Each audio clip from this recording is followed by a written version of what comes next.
এত রাতে কে রে? কি ব্যাপার? সালমাকে দেখতে পাচ্ছি কেন?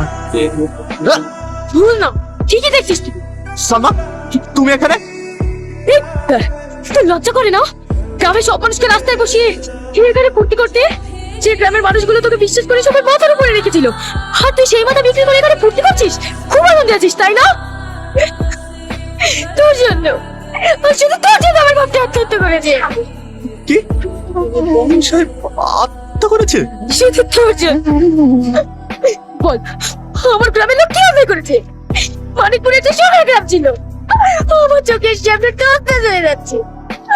আমি আমার বাপের ভাগ রাখতে পারতাম, নিজের বাপটাকেও বাঁচাতে পারতাম।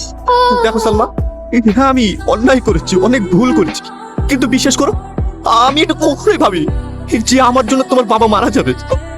আমি বেঁচে থাকতে ওই মানিকপুরের আর কাউকে মরতে দেব না। যে হাত দিয়ে আমি সবার সম্পত্তি কেড়ে নিয়েছি, সে হাত দিয়ে আমি সবার সম্পত্তি সবাইকে ফিরিয়ে দেবো।